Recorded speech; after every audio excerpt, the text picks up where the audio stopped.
उमा महेश्वराय नमः। ओम श्री विष्णवे नमः। मैं हूँ वामिका और आप सभी को फाल्गुन मास की पूर्णिमा व्रत की हार्दिक शुभकामनाएं। आज की इस वीडियो में आप सुनेंगे फाल्गुन पूर्णिमा व्रत की संपूर्ण कथा और आरती। अब सुनिए 32वीं पूर्णिमा की व्रत कथा। प्रेम से बोलिए भगवान श्री विष्णु जी की जय, माता लक्ष्मी जी की जय। द्वापर युग में यशोदा माँ ने श्री कृष्ण से कहा कि हे कृष्ण, तुम सारे संसार के उत्पन्न करता, पालनहारी और संहार करता हो। आज मुझे कोई ऐसा व्रत बताओ जिसको करने से मृत्यु लोक में भी स्त्रियों को विधवा होने का भय न रहे तथा यह व्रत सभी मनुष्यों की मनोकामना पूर्ण करने वाला हो। श्री कृष्ण कहने लगे, हे माता, तुमने अति सुंदर प्रश्न किया है। मैं तुम्हें ऐसे एक व्रत के बारे में विस्तार से बताता हूँ। सौभाग्य की प्राप्ति के लिए स्त्रियों को 32 पूर्णिमा व्रत करना चाहिए। इस व्रत को करने से स्त्रियों को सौभाग्य की प्राप्ति होती है। यह व्रत अत्यंत सौभाग्य देने वाला और भगवान शिव के प्रति भक्ति को बढ़ाने वाला है। यशोदा जी कहने लगी, हे कृष्ण, प्रथम इस व्रत को मृत्यु लोक में किसने किया था? इसके विषय में विस्तार से मुझे बताओ। श्री कृष्ण कहने लगे, इस भूमंडल पर अनेक प्रकार के रत्नों से परिपूर्ण कातिका नाम की एक नगरी थी। वहाँ चंद्रहास नामक राजा राज्य करता था। उसी नगर में धनेश्वर नाम का एक ब्राह्मण था और उसकी स्त्री अति सुशीला रूपवती थी। दोनों ही उस नगरी में बड़े प्रेम से रहते थे। घर में धन धान्य आदि की कोई कमी नहीं थी, परंतु उनको बहुत बड़ा दुख था कि उनकी कोई संतान नहीं है। एक समय एक बड़ा योगी उस नगरी में आया। वह योगी उस ब्राह्मण के घर को छोड़कर अन्य सभी घरों से भिक्षा लेकर भोजन किया करता था। वह रूपवती से कभी भिक्षा नहीं लेता था। एक दिन वह योगी रूपवती से भिक्षा न लेकर किसी अन्य घर से भिक्षा लेकर गंगा किनारे जाकर भीक्षण को प्रेम पूर्वक ग्रहण करने लगा कि धनेश्वर ने योगी का यह सब कार्य देख लिया। अपनी भिक्षा के अनादर से दुखी होकर धनेश्वर योगी से बोला, हे महात्मन, आप सब घरों से भिक्षा लेते हैं, परंतु आप मेरे घर की भिक्षा कभी नहीं लेते, इसका क्या कारण है? योगी ने कहा, निसंतान के घर की भीख पतितों के अन्न के तुल्य होती है और जो पतितों का अन्न खाता है वह भी पतित हो जाता है। क्योंकि तुम निसंतान हो, इसलिए पतित हो जाने के भय से मैं तुम्हारे घर की भिक्षा नहीं लेता। धनेश्वर योगी की यह बात सुनकर बहुत दुखी हुआ और हाथ जोड़कर योगी के पैरों में गिर गया और कहने लगा, हे महाराज, यदि ऐसा है तो आप पुत्र प्राप्ति का उपाय बताइए। आप सर्वज्ञानी हैं, मुझ पर कृपा कीजिए। हे भगवान, मेरे घर में धन की कोई कमी नहीं है, परंतु मैं पुत्र न होने के कारण अत्यंत दुखी हूँ। आप मेरे इस दुख का हरण करें, आप सामर्थ्यवान हैं। यह सुनकर योगी कहने लगा, हे ब्राह्मण, तुम चंडी की आराधना करो। घर आकर उसने अपनी पत्नी से सब वृतांत कहा और स्वयं तप करने के लिए वन में चला गया। वन में जाकर उसने चंडी की उपासना की और उपवास किए। चंडी ने 16वें दिन उसको स्वप्न में दर्शन दिया और कहा, धनेश्वर, जा, तेरे घर पुत्र होगा।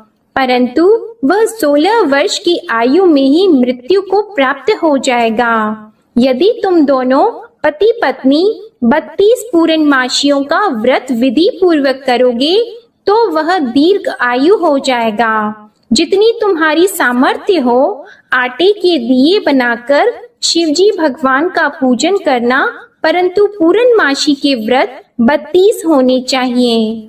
प्रातः काल होने पर इस स्थान के समीप तुम्हें आम का वृक्ष दिखाई देगा। उस पर चढ़कर तुम एक फल तोड़कर शीघ्र ही अपने घर चले जाना और अपनी पत्नी से सब वृतांत कहना।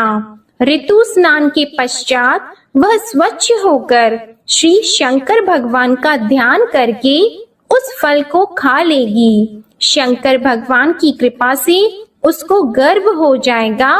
जब वह ब्राह्मण प्रातः काल उठा तो उसने एक स्थान के पास ही आम का वृक्ष देखा, जिस पर एक अत्यंत सुंदर आम का फल लगा हुआ था। उस ब्राह्मण ने उस आम के वृक्ष पर चढ़कर फल को तोड़ने का प्रयत्न किया, परंतु वृक्ष पर कई बार प्रयत्न करने पर भी वह चढ़ नहीं पाया। तब उस ब्राह्मण को बहुत चिंता हुई। तब विघ्न विनाशक श्री गणेश भगवान की वंदना करने लगा। हे दयानिधि, अपने भक्तों के विघ्नों का नाश करके उनके मंगल कार्य को करने वाले, दुष्टों का नाश करने वाले, रिद्धि सिद्धि प्रदान करने वाले, आप मुझ पर कृपा करके इतना बल दें कि मैं अपने मनोरथ को पूरा कर सकूं। इस प्रकार गणेश जी की प्रार्थना करने पर उनकी कृपा से धनेश्वर वृक्ष पर चढ़ गया और उसने सुंदर आम के फल को तोड़ लिया।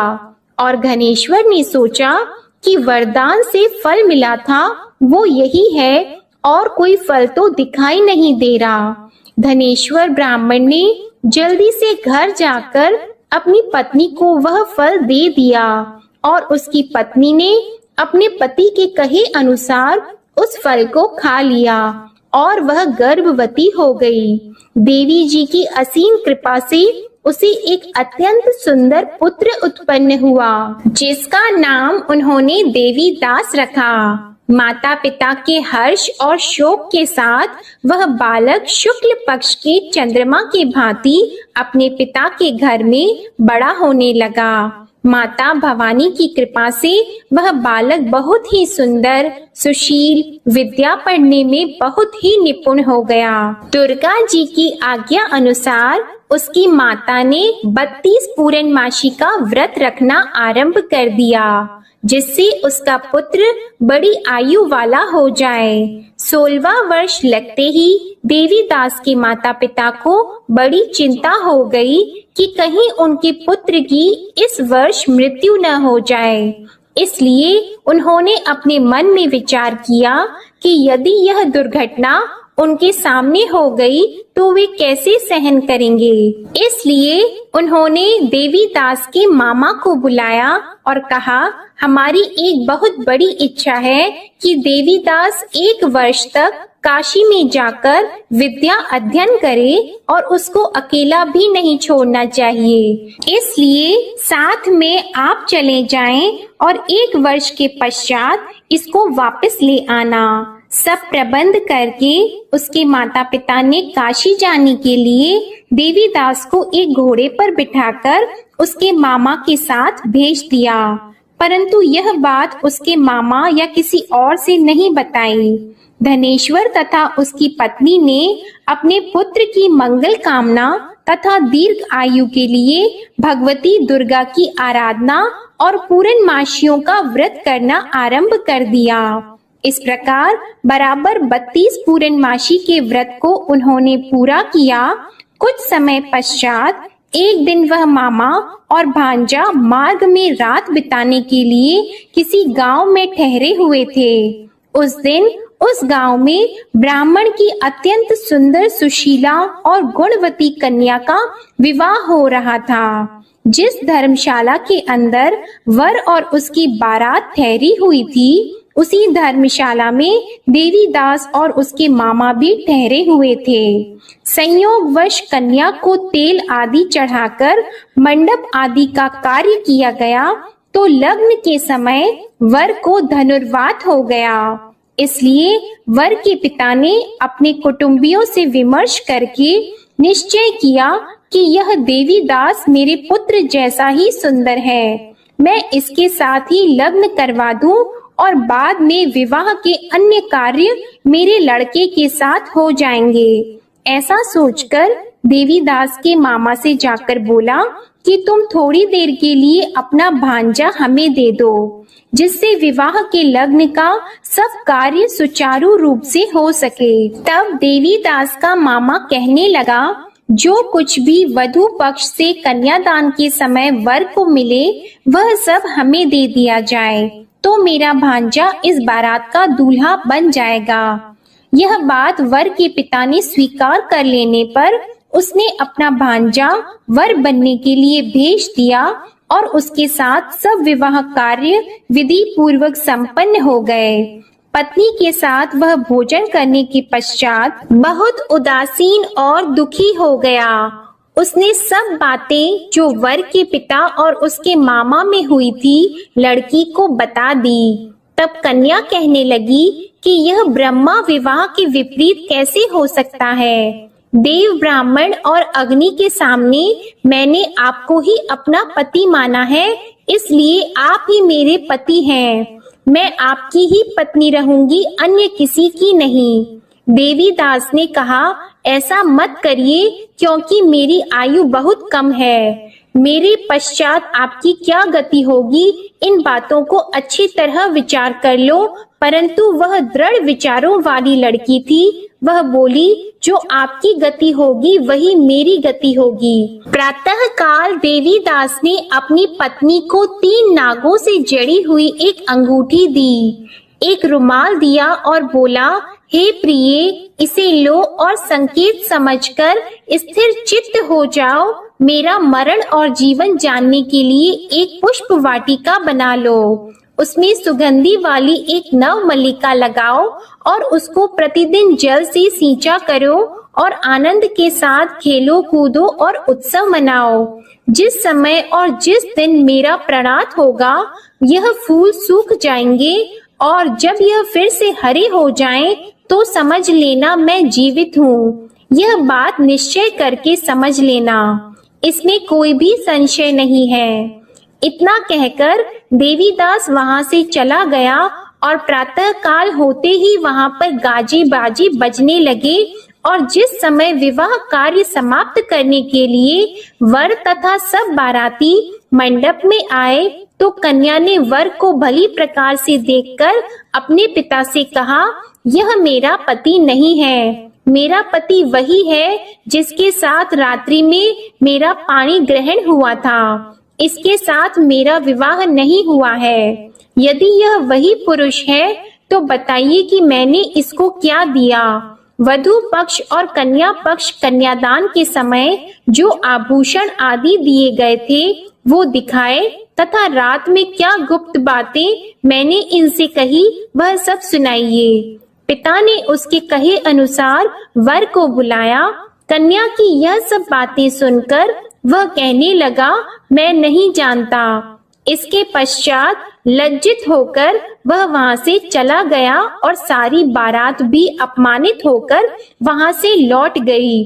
भगवान श्री कृष्ण बोले, हे माता, इस प्रकार देवीदास काशी विद्या अर्जन के लिए वहां से चले गए और जब कुछ समय बीत गया तो काल से प्रेरित होकर एक सर्प रात्रि के समय उसको डसने के लिए वहां पर आया।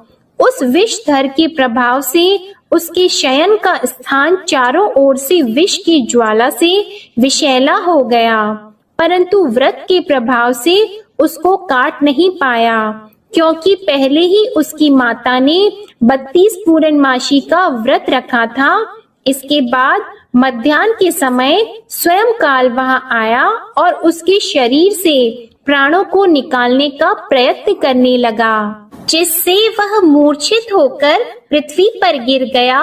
उसी समय माता पार्वती के साथ भगवान शंकर वहां आ गए। उसको मूर्छित दशा में देखकर माता पार्वती जी ने शंकर जी से प्रार्थना की, हे महाराज, इस बालक की माता ने पहले ही 32 पूर्णिमा का व्रत पूरा किया था, जिसके प्रभाव से आप इसको प्राण दान दें। माँ भवानी के कहने पर भक्त वत्सल भगवान शिव जी ने उसको प्राण दान दे दिया। इस व्रत के प्रभाव से काल को भी पीछे हटना पड़ा और देवीदास स्वस्थ होकर बैठ गया। उधर उसकी पत्नी उसके काल की परीक्षा किया करती थी। जब उसने देखा उस पुष्प वाटिका में पुष्प कुछ भी नहीं रहे तो उसको अत्यंत आश्चर्य हुआ, लेकिन जब वह जैसे ही हरी भरी हो गई तो वह जान गई कि अब उसका पति ठीक ठाक है, वह जीवित हो गया है। यह देखकर वह बहुत प्रसन्न हो उठी। अपने पिता से कहने लगी, पिताजी मेरे पति जीवित हैं, आप उनको ढूंढिए। जब 16वां वर्ष व्यतीत हो गया तो देवीदास भी अपने मामा के साथ काशी से चल गया।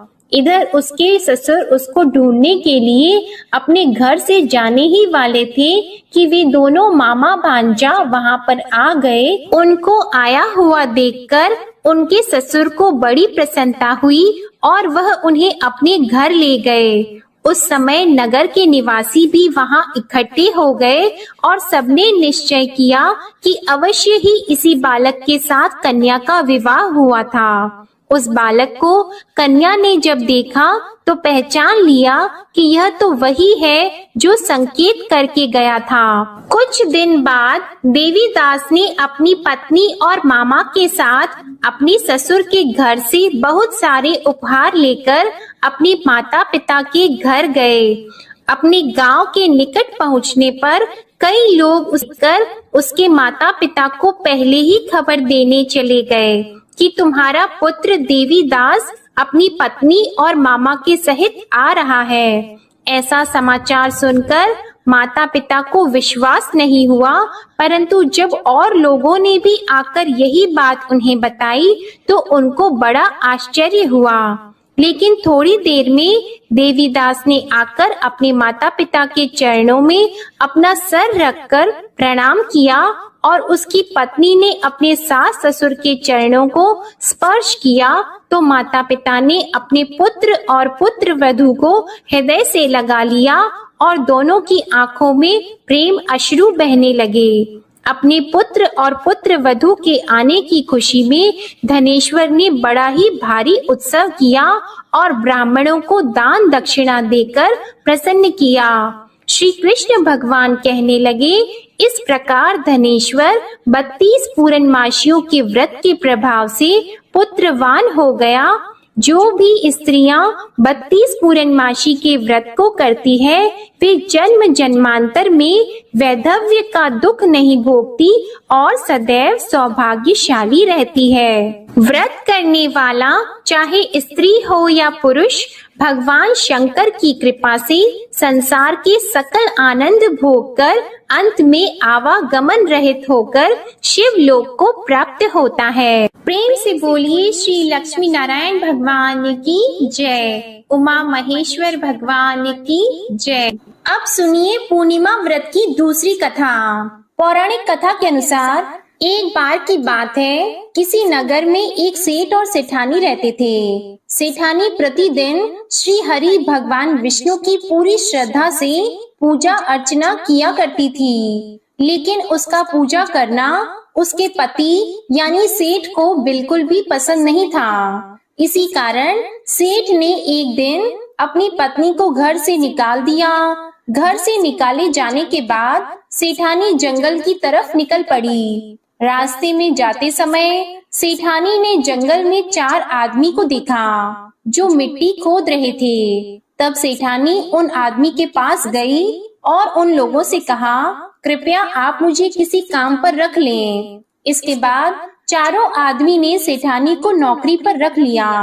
सेठानी के हाथ पांव बहुत ही कोमल थे, इस वजह से काम करते करते उसके हाथ पर छाले पड़ गए। सेठानी के हाथों को देखकर चारों आदमी ने कहा कि तुम यह काम छोड़ दो, तुम किसी अच्छे घर खानदान की लगती हो, इसकी जगह तुम हमारे घर के काम में हाथ बटा दो। सेठानी इस काम के लिए राजी हो गई। फिर वे चारों आदमी सेठानी को अपने घर ले गए। वहाँ चारों आदमी हर दिन 4 मुट्ठी चावल लाते थे और आपस में बांटकर उसे खा लेते थे।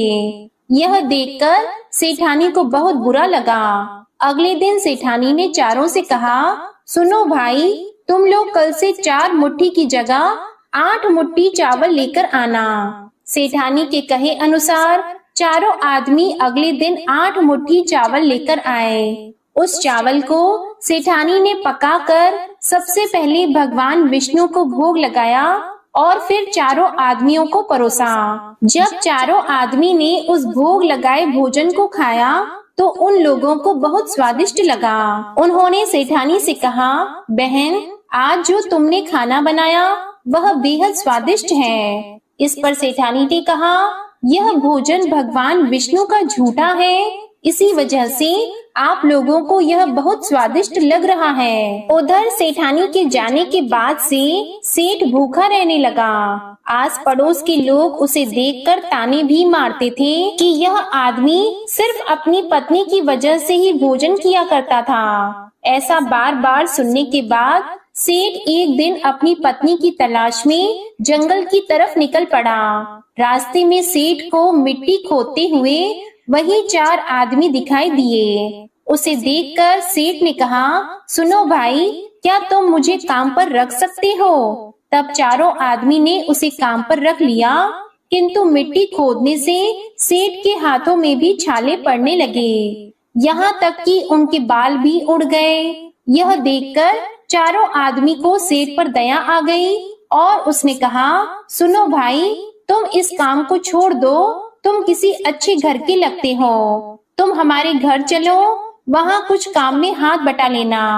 सेठ ने उन चारों की बात मान ली और वह उनके साथ उनके घर चले गए। घर पहुँचने के बाद सेठ ने जैसे ही सेठानी को देखा वह पहचान गए, लेकिन सेठानी घूंघट में थी और सेठ के चेहरे को नहीं देख पाई। इस वजह से वह अपने पति को नहीं पहचान पाई। हर दिन की तरह इस दिन भी सेठानी ने भोजन बनाकर विष्णु भगवान को भोग लगाया और सभी को खाना परोसने लगी। जैसे ही सेठानी सेठ को भोजन देने लगी, तब स्वयं भगवान विष्णु ने सेठानी का हाथ पकड़ लिया और कहा, ये तुम क्या कर रही हो? यह सुनकर सेठानी ने कहा, मैं कुछ नहीं कर रही हूँ, मैं तो बस भोजन दे रही हूँ। भगवान विष्णु ने मेरा हाथ पकड़ लिया है। तब सेठानी से चारों आदमी ने कहा, हमें भी भगवान विष्णु के दर्शन कराओ। इसके बाद सेठानी हाथ जोड़कर भगवान विष्णु से अनुरोध करने लगी, हे प्रभु,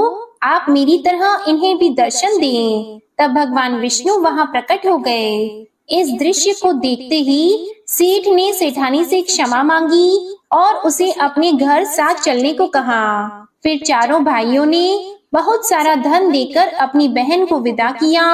इस घटना के बाद से सेठ भी भगवान विष्णु के भक्त बन गए और उनकी श्रद्धा पूर्वक पूजा करने लगे। ऐसा करने से सेठ सेठानी के घर फिर से धन की वर्षा होने लगी। मान्यता है कि पूर्णिमा का व्रत रखकर इस कथा को सुनने से भगवान श्री विष्णु जी की कृपा से सभी के घर धन धान्य से भर जाते हैं और सभी के दुख दूर होते हैं। प्रेम से बोलिए भगवान श्री विष्णु जी की जय। अब सुनिए विष्णु भगवान की आरती। जय जगदीश हरे स्वामी, जय जगदीश हरे। भक्त जनों के संकट क्षण में दूर करे।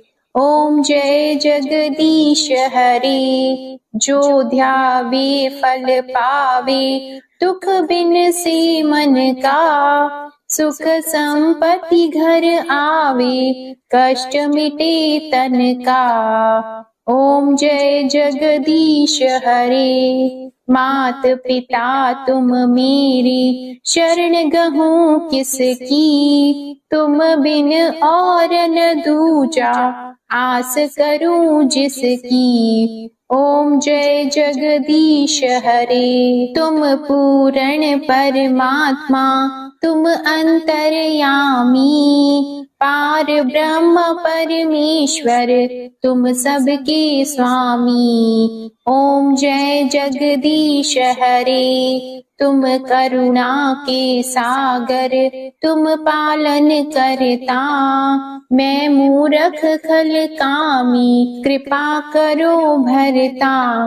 ओम जय जगदीश हरे, तुम हो एक अगोचर सबके प्राणपति, किस विधि मिलूं दयामय तुमको मैं कुमति। ओम जय जगदीश हरे, दीन बंधु दुख हरता तुम ठाकुर मेरे, अपने हाथ उठाओ द्वार पड़ा तेरे। ओम जय जगदीश हरे, विषय विकार मिटाओ पाप हरो देवा, श्रद्धा भक्ति बढ़ाओ संतन की सेवा। ओम जय जगदीश हरे, तन मन धन और संपत्ति सब कुछ है तेरा, तेरा तुझको अर्पण क्या लागे मेरा। ओम जय जगदीश हरे, श्री जगदीश स्वामी जी की आरती जो कोई नर गावे, कहत शिवानंद स्वामी, कहत शिवानंद स्वामी, मन वांछित फल पावे। ओम जय जगदीश हरे, जय जगदीश हरे, स्वामी जय जगदीश हरे, भक्त जनों के संकट क्षण में दूर करे। ओम जय जगदीश हरे, ओम जय जगदीश हरे, ओम जय जगदीश हरे। प्रेम से बोलिए भगवान विष्णु जी और माता लक्ष्मी जी की जय। आपको ये कथा पसंद आई हो तो वीडियो को लाइक करिएगा, शेयर करिएगा, कमेंट में भगवान श्री लक्ष्मी नारायण जी और श्री उमा महेश्वर भगवान की जय जरूर लिखिएगा और चैनल को सब्सक्राइब जरूर करिएगा। इसी के साथ श्री सत्यनारायण भगवान की कथा की वीडियो भी हमारे चैनल पर आप जरूर सुनिएगा। जय श्री राधे कृष्णा।